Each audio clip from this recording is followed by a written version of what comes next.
नमस्कार। शाम के 5 बज गए हैं और समय हो गया है आपके सबसे पसंदीदा प्रोग्राम सत्ता के महासंग्राम का। आपके साथ मैं हूं मुकेश कुमार और मेरे साथ है मेरे सहयोगी विकास ब्रजेश सक्सेना। खबरों की शुरुआत करेंगे हरियाणा से, जहां राजनीतिक लड़ाई अब जाति पर आके टिक गई है, क्योंकि एक हफ्ते से कुमारी सैलजा के सहारे चल रही अंतरकलह अब सबके सामने। एक तरफ हुड्डा गुट के नेताओं ने कुमारी सैलजा पर जातिगत टिप्पणी की, तो वह जितना सम्मान कुमारी सैलजा को मिलना चाहिए था उतना नहीं मिला, ये आरोप लगता रहा। लिहाजा इसी आपसी विवाद से पैदा हुई जाति की चिंगारी ने दलित समाज में आक्रोश पैदा कर दिया। इसी को लेकर जींद और बादली में आज दलित समाज की, हालांकि ये 2 दिन पहले की है, 2 दिन पहले जो है दलित समाज की महापंचायत बुलाई गई थी, जिसमें दलित समाज को के लोगों ने क्या कहा आपको सुनाते हैं। और आपको एक चीज और भी बताते हैं कि अब कुमारी सैलजा पे जो अटैक हुआ है उसको लेकर के अब जो है राजनीतिक शक्ति भी उन्होंने दिखानी शुरू कर दी है। देवीदास और हम भूख हड़ताल पे बैठे थे रोहतक में। उस अंदर हुड्डा ने, उस निर्दयी आदमी ने हजारों निहत्थे लोगों पर लाठियां चलवा करके हमारे लोगों को अपाहिज किया था, हमारी माताओं को, हमारी बहनों को लाठियां मार करके अपाहिज किया था। और उनके ही कुकर्मों से वो 10 साल सत्ता से बाहर रहे। और हमने भूपेंद्र हुड्डा को कहा था कि भूपेंद्र हुड्डा, आपने वो निर्दयी काम किया है, आपने वो घटिया और घिनौना काम किया कि हम तुम्हें श्राप देते हैं कि जन्म जन्म तक तू कोई मुख्यमंत्री नहीं बन पाएगा। जींद की इसी ऐतिहासिक भूमि पर सुप्रीम कोर्ट के निर्णय आने से पहले ही आपको शिक्षा में करके दिया है। आज आपके बच्चों को जेबीटी में, ओटी में, बीएड में, इंजीनियरिंग में, डॉक्टरी में, पीजी कोर्सेज में एडमिशन मिल रहे हैं। और जिस सरकार ने हमें सुप्रीम कोर्ट के निर्णय आने से पहले ही आधा हक दे दिया, और मुख्यमंत्री से 3 सत्र की वार्ता हमारी हुई है, और मुख्यमंत्री ने, मैं झूठ नहीं बोलता, अगर झूठ बोलूं तो यहीं पे दफन हो जाऊं, समाज के लोगों कोई त्याग और बलिदान और कुर्बानी की है, कभी कुछ नहीं मांगा। मुख्यमंत्री ने रोहतक के अंदर 1 घंटा हमारी बात हुई नायब सिंह सैनी से, और मुख्यमंत्री ने एक टांग पे खड़ा होकर के कहा था, मुख्यमंत्री ने कहा था नायब सिंह सैनी ने हमारे सामने 100 लोगों के बीच में, कि आप स्वदेश जी कबीर साहब, सरकार बनते ही पहली कलम से आपका डीएससी बहाल करूंगा। जो महारैली की गई है इसमें किस तरह की बातें सामने आई हैं, इससे लगभग पिक्चर क्लियर होती नजर आएगी और आपको यह भी दिखेगा कि दलित समाज किसकी तरफ है और किससे नाराज नजर आ रहा है। लेकिन हरियाणा में टोटल कितना दलित वोटर है और 2019 के विधानसभा चुनावों में किस पार्टी पर कितने प्रतिशत दलित वोटर्स ने भरोसा जताया था, यह हम आपको ग्राफिक्स के जरिए बताएंगे, क्योंकि यह पिक्चर कई हद तक क्लियर होगी। जहां बीजेपी को 33.10% वोट मिले थे दलितों के, कांग्रेस को 30.39% वोट मिला, जबकि जेजेपी को 22%, आईएनएलडी को 1% और बीएसपी पार्टी को 3% वोट मिले थे। तो ये इस बार किसकी तरफ जाएंगे, और बीजेपी और कांग्रेस को मिलाएं तो 63.49% वोट होता है, जो कि निर्णायक भूमिका निभाता है। मुकेश जी। बिल्कुल, ये निभाता है। और आप देखिए, अगर टोटल वोटों की संख्या आप देखें तो 22% और 21%, 22% जाट है और 21% दलित है। और अगर ये दलित वोट अगर 19 में, तो मुझे लग रहा है कि 3% वोट का जो है अंतर जो है वो काफ़ी बड़ा अंतर होता है। और यही अंतर रहा, मुझे लगता है कि जिस तरीके की रैली जींद में और बावली में 2 जगह ये रैली हुई है, और जिस तरीके से सैलजा के अपमान का बदला जो है लोग ले रहे हैं, जो दलित समाज है वो आकर के सामने आकर के कह रहे हैं कि सैलजा का अपमान हुआ है, और इसलिए कांग्रेस से वो अपनी नाराजगी जता रहे हैं। तो ये मुझे लगता है कि ये जो गैप है, ये गैप और बढ़ेगा, और ये गैप अगर बढ़ता है तो बीजेपी को जो है इस लड़ाई में काफ़ी जो है मुझे लगता है कि फायदा मिलेगा। और दलित विरोधी कांग्रेस का चरित्र जो है वो पहले से रहा है, ऐसा नहीं कि ये पहली बार हुआ है और पहली बार किया जा रहा है। आप देखें, अगर पिछले 10 साल जब हुड्डा की सरकार थी हरियाणा में, तो खबर क्या मिलती थी कि पानी लेने के लिए जो है आप जाएं तो वहाँ पर पानी, वही एक रिपोर्ट आई थी अखबार की, एक रिपोर्ट मैं पढ़ रहा था, उस अखबार में रिपोर्ट थी कि हर एक, मैंने नोट भी किया था कि हर एक 18 मिनट में जो है एक दलित पर अत्याचार की रिपोर्ट आई थी। जो पिछले 10 साल में जो है हर एक 18 मिनट पे एक दलित पर अत्याचार हो रहा था। 33% स्वास्थ्य कर्मी है जो वो दलितों के घर में जाकर के काम करने या उन्हें टीका देने या किसी भी तरीके का वैक्सीनेशन का काम करने से उन्होंने इनकार किया था। वो नहीं, दलितों का घर देख करके वो नहीं जाते थे। 35% सरकारी स्कूलों में दलितों को बैठने के लिए हुड्डा के टाइम में अलग व्यवस्था थी, उनके साथ सामान्य बच्चे नहीं बैठते थे और ये सरकार द्वारा प्रायोजित थी और सरकार को शिकायत मिलने के बावजूद भी सरकार ने इस पर कुछ भी नहीं किया। 48% जो दलित जो थे उन्होंने एक शिकायत की थी कि गांव में उन्हें जो सार्वजनिक कुआं है या सार्वजनिक नलके से उन्हें पानी भरने नहीं दिया जाता है। तो ये जो चीज़ें हैं ये मुझे लग रहा है कि काफ़ी बड़ा मामला है और ये इस तरीके से 2024 में आकर के ये चीज़ नहीं चलेगा। इसलिए कांग्रेस का जो दलित विरोधी चेहरा है, ये सारी चीज़ें हो रही थी, उसके बाद शैलजा के जो साथ जो हुआ वो सबको पता है। और अब लग रहा है कि हरियाणा की लड़ाई, विकास मुझे लग रहा है हरियाणा की लड़ाई जो है वो अब दलित सेंट्रिक हो गई है। अब ये पूरी लड़ाई जो है, पूरा जो चुनाव है वो दलितों के आसपास ही जो है पूरा रहेगा। मुकेश जी, और जिस तरह से आपने कहा कि दलित सेंट्रिक हो गई है, तो उसी के चलते अगर हम अब ये भी जाने कि कांग्रेस के पास 2019 में कितना दलित वोट परसेंट था और अगर वो इस विवाद के बाद बीजेपी की तरफ शिफ्ट हो जाता है तो क्या चुनावी समीकरण बदल सकते हैं? इसके लिए सीधे आपको ग्राफिक्स दिखाते हैं और ग्राफिक्स के जरिए आपको बताएंगे कि 2019 में ये दलित वोटर्स बीजेपी के पास कितने पहुंचे थे। और माना भी जाता है चूंकि 21% ये मुझे लग रहा है कि ये चीज तो अभी हमने दिखाया कि 33% और 30% 30.39 था। मुझे लग रहा है कि एक बार अमित शाह जी ने कहा था, मैं एक बार वो सुनवाता हूं डबल विंडो में। जी, से दलित नेताओं का अपमान करने का काम कांग्रेस पार्टी ने किया, चाहे डॉक्टर अशोक तंवर हो, चाहे बहन कुमारी सैलजा हो, सबका अपमान कांग्रेस ने किया है। और आंबेडकर जी, जब तक कांग्रेस की सरकार नहीं गई, बाबा आंबेडकर को भारत रत्न नहीं मिला और भारतीय जनता पार्टी ने 5 तीर्थ आंबेडकर जी के लिए बनाए और संविधान दिन मनाने की घोषणा की। अभी अभी राहुल गांधी जो मूल चरित्र रहा है वो दलित विरोधी है। कांग्रेस का अगर इतिहास उठा करके देखें, इनका दलित विरोधी चेहरा बेनकाब होता है। इन्होंने अपने नेताओं का हमेशा अपमान किया है। बाबा साहेब से लेकर के बाबू जगजीवन राम, सीताराम केसरी और हरियाणा में अशोक तंवर से के बाद अब कुमारी सैलजा को जो अपमानित करने का काम ये कांग्रेस पार्टी कर रही है। अब ये अपने दल की नेताओं को भी नहीं बख्शते। जो कांग्रेस के अंदर जो दलित नेता थोड़ा अपनी मेहनत से ऊपर उठता है, तो कांग्रेस का ये करैक्टर, ये चरित्र रहा है जो पूरे देश के सामने है कि उसने उसको नीचे कुचलने का काम किया है।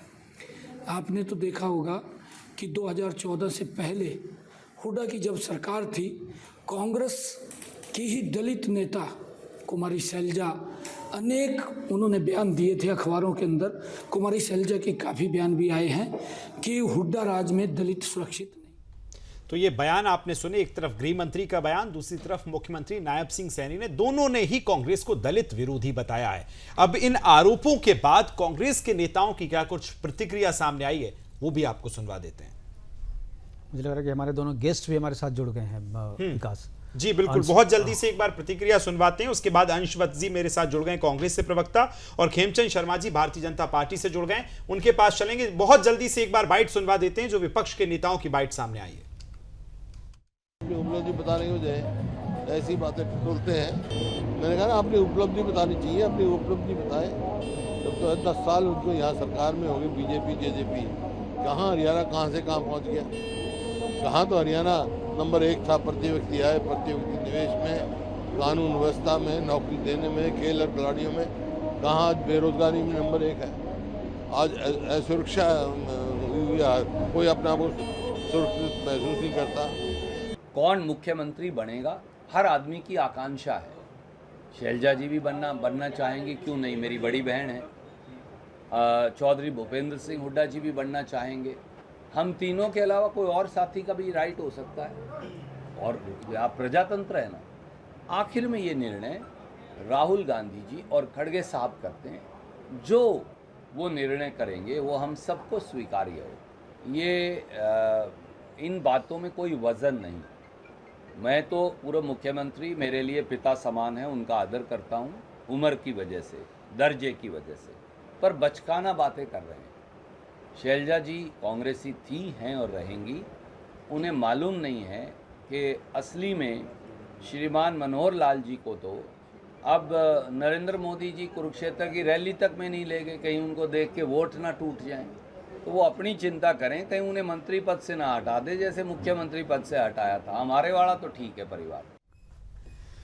तो ले देकर के पूरी जो लड़ाई है वो दलित सेंट्रिक हो गई है और शैलजा को लेकर के ही मुझे लग रहा है कि पूरा चुनाव और वोटिंग भी इसी को लेकर होगा और कैंपेन भी दोनों तरफ से इसी मसले को लेकर के हो रहा है। हमारे साथ दोनों मेहमान जुड़ गए और हमारे साथ अंश वत्स जी हैं, अंश वत्स जी और खेमचंद शर्मा जी बीजेपी से, दोनों का स्वागत है। चर्चा की शुरुआत मैं अंश वत्स से करना चाहूँगा। अंश, जिस तरीके का मामला चल रहा है और कांग्रेस का दलित विरोधी चेहरा, बीजेपी आरोप लगाती है कि कांग्रेस का जो चेहरा है वो दलित विरोधी है। शैलजा से पहले जो है आपने अशोक तंवर के साथ भी अच्छा नहीं किया, उनके साथ तो फिजिकल भी लोग हो गए थे, आपके कार्यकर्ताओं ने उनका सर भी फोड़ दिया था, जो विजुअल काफ़ी वायरल हुआ था। सीताराम केसरी का भी मसला आपके यहाँ हुआ है, बाबू जगजीवन राम का मामला हुआ है, तो बहुत सारी चीज़ें जो है वो इस तरीके से हुई है। आपको क्या लगता है कि ये जो चुनाव है, क्या शैलजा जो है, कुमारी शैलजा, दलित होने के कारण बीजेपी कांग्रेस के भीतर हाशिए पे है? सबसे पहले आपके सभी दर्शकों को मेरा नमस्कार। मैं अपनी बात को इस चीज से कहना चाहूंगा कि आप जो भाजपा पूरा इतने कई दिनों से जो एक भ्रम फैलाने की कोशिश कर रही थी, एक नैरेटिव गढ़ने की कोशिश कर रही थी, उसको किस प्रकार से एक इंटरव्यू में शैलजा जी ने उन तमाम भाजपाइयों को किस प्रकार से एक उनके मुंह पे एक चमाटा मारने का काम किया है, वो आप देख सकते हैं। उन्होंने स्पष्ट कह दिया है कि जिस प्रकार से उनके पिता जो थे वो कांग्रेस के तिरंगे में गए थे, उसी प्रकार से शैलजा जी भी अंतिम सांस तक वो कांग्रेस के में ही रहेंगी और कांग्रेस के तिरंगे में ही जाएंगी। इससे उन्होंने स्पष्ट कर दिया कि जो वो अपने मंसूबे वो चाहते थे, वो अपनी एक नैरेटिव गढ़ने की कोशिश कर रहे थे, वो सफल नहीं होने वाला है। और रही जो बात यहाँ पे भाजपा के तमाम जो नेता हैं, मुख्यमंत्री जी हो या फिर केंद्रीय गृह मंत्री अमित शाह जी की बात मैं कर लूं, वो जिस प्रकार से अपने आप को एक दलितों के मसीहा बनने की यहाँ पे कोशिश कर रहे हैं और कांग्रेस पार्टी के अंदर की जो बात है उस पर बहुत ही ज्यादा वो इंटरेस्ट लेने की कोशिश कर रहे हैं, लेकिन कहीं ना कहीं उनको खुद को सोचना चाहिए कि खुद की पार्टी के अंदर जो घमासान बचा हुआ है पहले उससे तो वो निपट ले। यहाँ पे केंद्रीय गृह मंत्री अमित शाह जी आते हैं रैली में, वो कहते हैं कि हमारे भैया एक ही मुख्यमंत्री हैं, नायब सिंह सैनी जी, और उसके 24 घंटे बाद ही अनिल विज जी एक प्रेस कॉन्फ्रेंस करके कहते हैं कि भैया मैं सबसे ज्यादा सीनियर हूं, मैं भी मुख्यमंत्री का दावेदार हूं। उसके थोड़ी देर बाद, एक हफ्ते बाद ही राव इंद्रजीत जी भी कहते हैं कि भैया मैं भी मुख्यमंत्री पद का दावेदार हूं। जो तमाम इनके नेता हैं किस प्रकार से वो भी अपनी यहाँ पे खींचतान जो कर रहे हैं, क्या उनको एक दूसरे का अपना दर्द नहीं दिखाई दे रहा? क्या उनको अनिल विज जी का दर्द नहीं दिखाई दे रहा? ये नहीं है कि मुख्यमंत्री पद का दावेदार सब कोई घोषित कर रहा है, ये सबको हक है और राजनीति में सब आते हैं पद पाने के लिए और सबकी इच्छा होती है, इसमें कुछ गलत नहीं है। लेकिन हम ये दलितों का अपमान, आपने कहा कि शैलजा कुमारी शैलजा ने कहा है कि तिरंगे में लिपट के ही जाएगी और कांग्रेस नहीं छोड़ेंगे, अच्छी बात है। अशोक तंवर भी यही बात कर रहे थे, लेकिन उन्हें मार पीट करके बाहर कर दिया गया। सवाल ये है ना कि अशोक तंवर छोड़ के थोड़ी गए, उनको तो बाहर निकाल दिया, हुड्डा गुट ने मार पीट करी उनके साथ। नहीं, मुझे हाँ, मैं आपका जवाब देता हूँ। जो यहाँ पे अशोक तंवर जी को लेकर बात की जा रही है और यहाँ पे एक नैरेटिव गढ़ने की कोशिश की जा रही है भाजपा द्वारा कि यहाँ पे कांग्रेस पार्टी में दलितों का सम्मान नहीं होता है, मैं आपको एक चीज बता देता हूँ। जी, मैं आपको यहाँ पे बता देता हूँ आपके मन से दर्शकों को कि अशोक तंवर जी हमारे जो यूथ इकाई थी, यूथ कांग्रेस, उसके राष्ट्रीय अध्यक्ष रहे हैं, एनएसयूआई के राष्ट्रीय अध्यक्ष रहे हैं, हमारे प्रदेश कांग्रेस कमेटी के वो प्रदेश अध्यक्ष रहे हैं। अब आप इसके बाद मुझे आप बता दीजिए क्या आप चाहते हैं, हम उनको कौन सा मान सम्मान नहीं दिया है? इतने बड़े पदों पर अगर सम्मान दिया तो वो उससे इनकार नहीं है, मारपीट आपने करी ये भी तो बताइए। मेरे को पूरा तो बोलने तो दीजिए जी, मेरे को पहले बोलने दीजिए एक बात। ठीक है। कुमारी शैलजा जी की अगर मैं बात बताऊं, कुमारी शैलजा जी वो केंद्रीय मंत्री रही हैं। कुमारी शैलजा जी आज कांग्रेस महासचिव है, वो प्रदेश के अध्यक्ष रही है। किस प्रकार से उनको आज भी कांग्रेस पार्टी में मान सम्मान मिलता है और ये उन्होंने बताया, तमाम मंचों से उन्होंने बोला है। तो आप मुझे एक चीज बताइए, कौन सा मान सम्मान नहीं मिलता है? और भाजपा में किस प्रकार से आज उनके खुद के कार्यकर्ताओं को मान सम्मान नहीं मिल रहा है, इसके जो है तमाम उनके नेता बोल रहे हैं।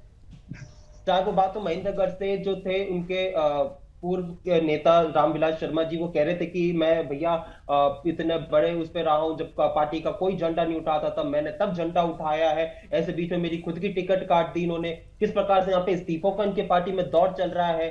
तो यहाँ पे किस प्रकार से, पहले अपना खुद का घमान सब तो रोक लीजिए, कांग्रेस पार्टी ने तो सदैव दलितों का सम्मान किया है। आज हमारे जो राष्ट्रीय अध्यक्ष है ठीक है, चलिए आपने बोलिए, थोड़ा खेमचंद शर्मा जी सुनने कुछ बोलना चाह रहे हैं। खेमचंद जी क्या कहेंगे?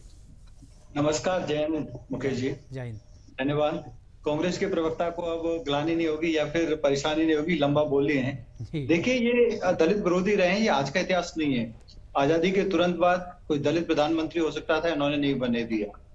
इन्होंने बाबा साहब भीमराव अम्बेडकर जी को इस तरीके से अपमानित किया, आइसोलेट किया, इग्नोर किया कि जो उनको मान सम्मान मिलना चाहिए था वो नहीं मिला।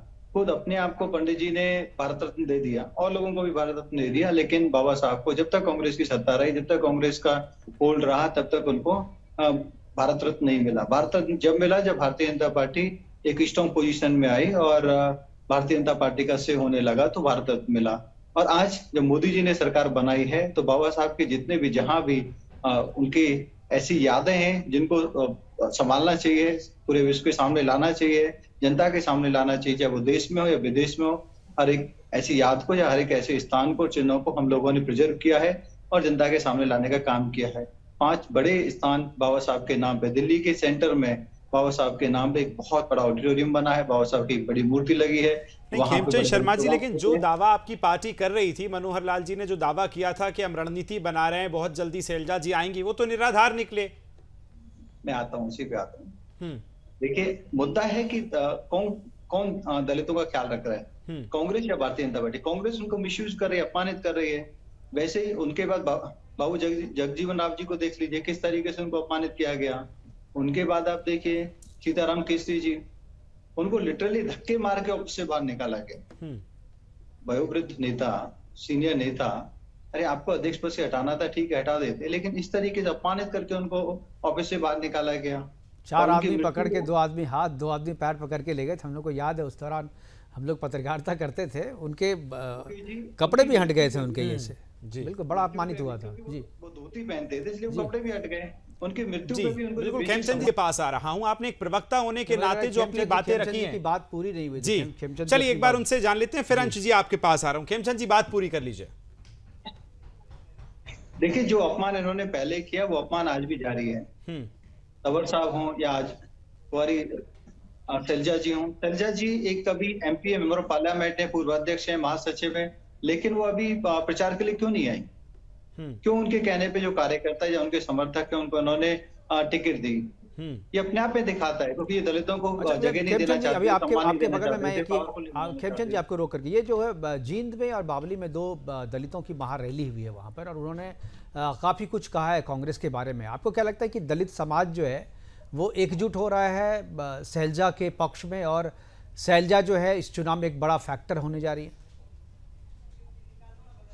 देखिए, दलित समाज मैं ये कहूंगा कि कांग्रेस के खिलाफ जा रहा है, क्योंकि कांग्रेस ने जिस तरीके से दलितों का अपमान किया है, आइसोलेट किया है, हक देने का काम नहीं किया है, और कांग्रेस के खिलाफ जाके वो भारतीय जनता पार्टी के फेवर में वोट करने वाले हैं। क्योंकि भारतीय जनता पार्टी ने लगातार दलितों को बराबर का सम्मान दिया है, उत्थान करने का काम किया, एम्पावर करने का काम किया, हैंड होल्डिंग करने का काम किया है। वहीं कांग्रेस लगातार अब हुड्डा जी के हाथ में खेल रही है।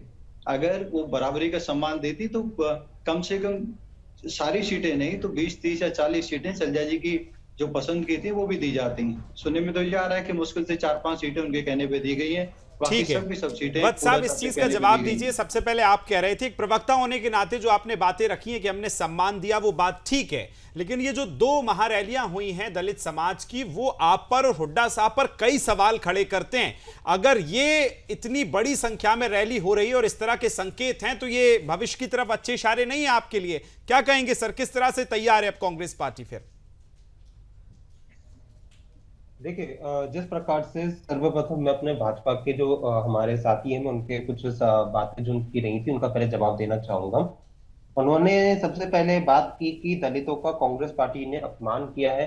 आज किस प्रकार से दलितों ने भाजपा को नकार दिया है, चाहे वो बात में कल 2024 के लोकसभा चुनाव में किस प्रकार से तमाम जो भाजपा के नेता थे, उनके प्रत्याशी थे, उन्होंने किस प्रकार से बयान दिए हैं कि राजस्थान के मुख्यमंत्री ने कहे हैं, उनके जो मेरठ के जो उनके प्रत्याशी थे अरुण गोविल जी, उन्होंने बात की है। राजस्थान की उनकी प्रत्याशी थी ज्योति मिर्धा जी, उन्होंने जिस प्रकार से बयान दी कि हमें 400 सीटें चाहिए ताकि हम आरक्षण बदल दें, ताकि हम आरक्षण खत्म कर दें, संविधान बदलने की जिस प्रकार से उन्होंने बात की है, तो दलित आज समझते हैं कि भाजपा जो है उसके साथ वो बिल्कुल भी नहीं जाना चाहते हैं। उनका जो दलित विरोधी बात और संविधान बदलने की बात कब हुई? आप लोग कैसे, आप लोग ये हवा में आप लोग बोल रहे, कब किसने कहा संविधान बदलना है या आरक्षण खत्म करना है? कोई बयान है क्या? किसका बयान है? मैंने बताया ना, राजस्थान की इनकी उप मुख्यमंत्री हैं, इनके मेरठ के जो प्रत्याशी थे अरुण गोविल जी, उनके स्पष्ट बयान है। राजस्थान की इनकी प्रत्याशी हैं ज्योति मिर्धा जी, उनके स्पष्ट बयान है। आप न्यूज में आपके पास वो क्लिप्स भी होंगी, उनके स्पष्ट अगर कोड कर पाए आप, कोड अरुण गोविल जी का जो कह रहे हैं कोड कर पाए अगर लाइन, तो फिर उस पर खेमचंद जी से जवाब ले लूंगा।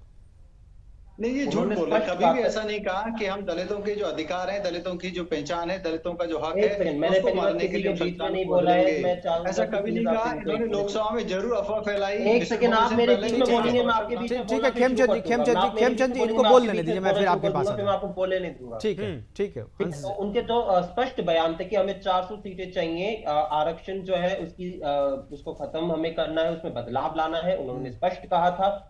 इनके राजस्थान के उप मुख्यमंत्री के स्पष्ट बयान थे। तो जनता जो है वो, दलित जो है वो जानते हैं कि कौन जो है उनके पक्ष में काम कर रहा है, कौन उनके पक्ष में काम नहीं कर रहा है।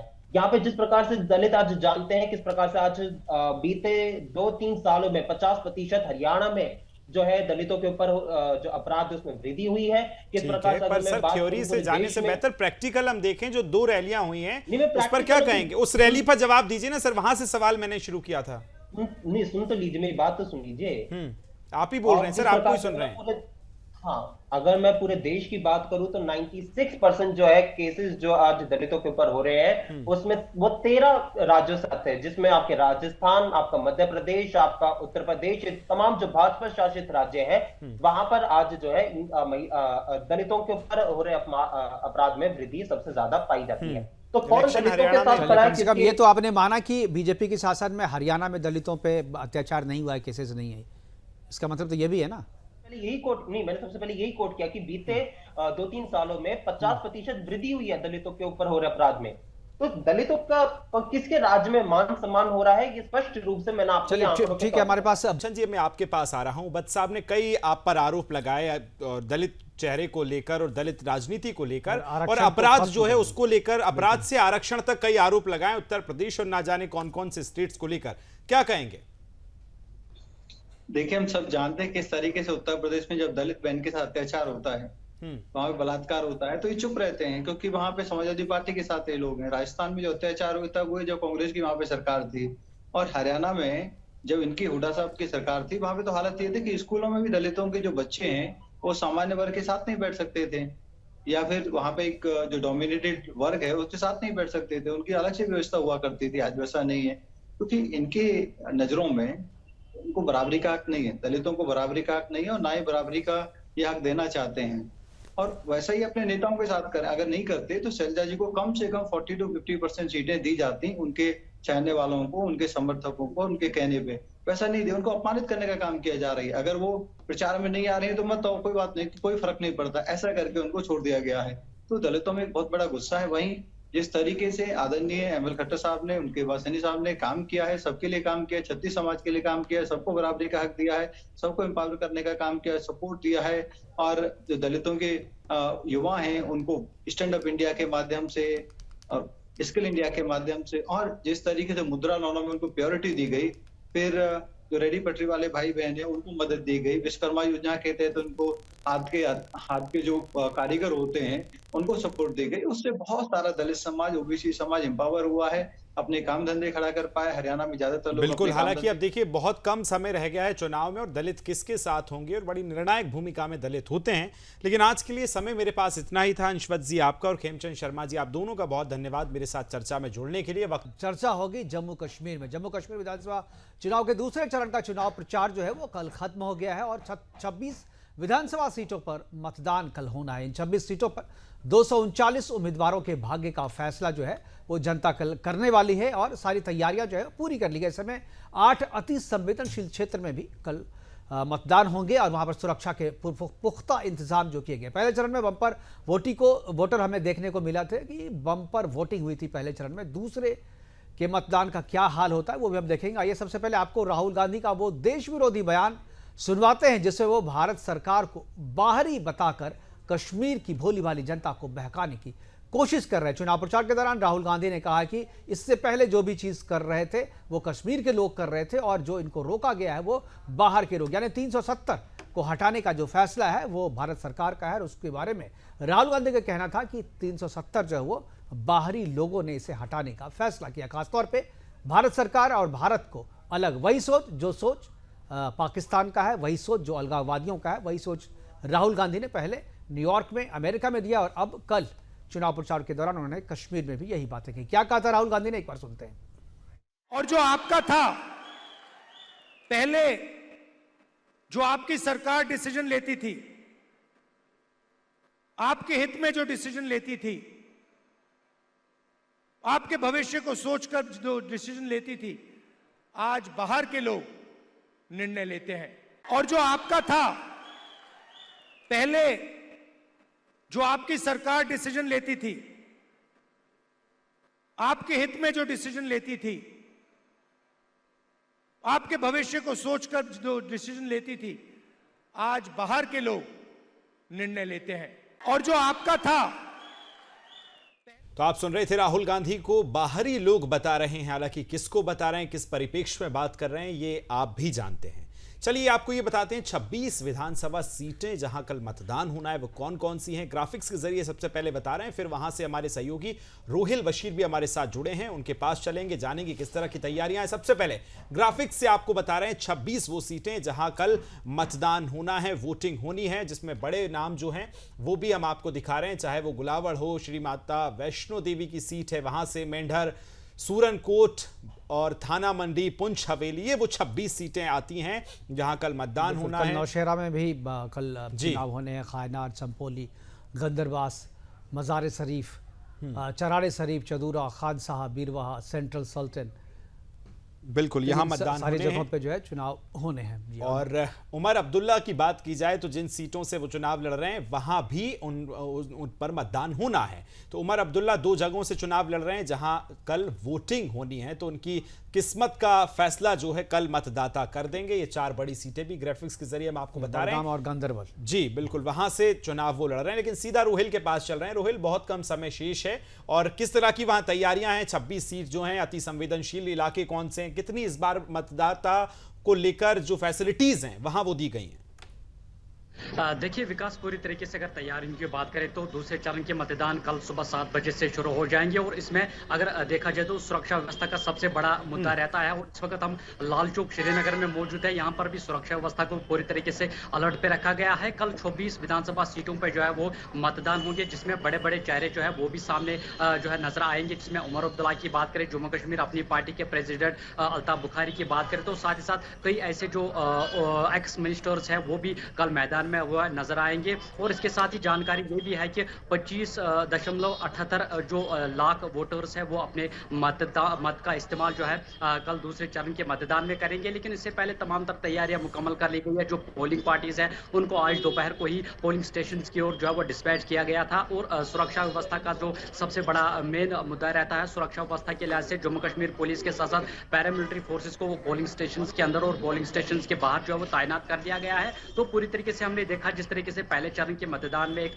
अच्छी खासी तादाद जो है परसेंटेज वो सामने आई थी, क्योंकि 60% वोटिंग जो है पहले चरण के मतदान में हुई थी। लेकिन अब आज कल से जो दूसरा चरण का मतदान होगा उसमें भी आशंका जताई जा रही है कि एक हाई परसेंटेज वोटिंग जो है वो रिकॉर्ड की जा सकती है। लेकिन श्रीनगर के जो संवेदनशील इलाके जो 2019 से पहले काफी ज्यादा संवेदनशील इलाके माने जाते थे, जिसमें बॉयकॉट की कॉल का असर रहता था, उनमें भी आशंका जताई जा रही है कि बहुत हाई वोटिंग परसेंटेज जो है वो कल रिकॉर्ड की जा सकती है। तो कुल मिलाकर हम कह सकते हैं बड़े बड़े चेहरे सामने कल दूसरे चरण के मतदान में होंगे। और 26 विधानसभा सीटों पे जिसमें रविंदर रैना जो बीजेपी के एक्स प्रेसिडेंट थे वो भी मैदान में वो नजर आएंगे। उमर अब्दुल्ला मैदान में नजर आएंगे, क्योंकि जो 2 लोकसभा चुनाव सीटों से जो मतदान में हिस्सा ले रहे हैं। और साथ ही साथ अगर तैयारियों की बात करें तो पूरी तरीके से तैयारियां जो मुकम्मल कर ली गई है। विकास, रोहिल, एक चीज है, जैसा कि आपने कहा कि अभी कल जो चुनाव होने हैं, कल जो मतदान होने हैं उसमें वो क्षेत्र भी हैं, वो संवेदनशील क्षेत्र भी है जहां पर इससे पहले वोटरों को चुनाव के बहिष्कार का सामना करना पड़ता था और डर करके लोग आते नहीं थे। क्या इस बार पूरी तरीके से सब चीज़ कंट्रोल में है, और क्या या अंदरूनी तौर पे कुछ लोग ऐसे हैं जो लोगों को कह रहे हैं कि इसमें हिस्सा ना ले?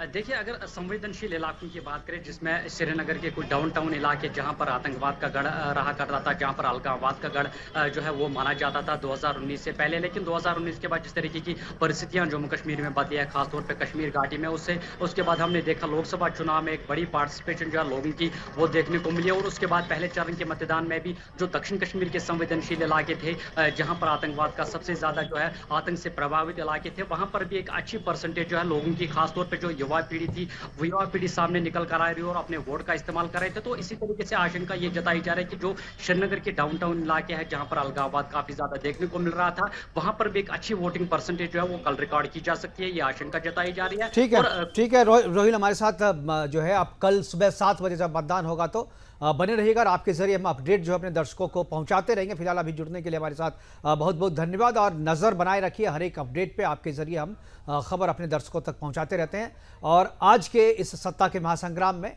इतना ही, हमें दीजिए इजाज़त, मुझे और मेरे साथ विकास सक्सेना दोनों को दीजिए इजाज़त। कल फिर मिलेंगे सत्ता के महासंग्राम में नए मुद्दों के साथ। और कल चूंकि चुनाव है जम्मू कश्मीर में दूसरे चरण का, तो हर एक अपडेट भी हम आपको सुबह से ही बताते रहेंगे, इसलिए बने रहिए हमारे साथ, कहीं मत जाइएगा, देखते रहिए सुदर्शन न्यूज़।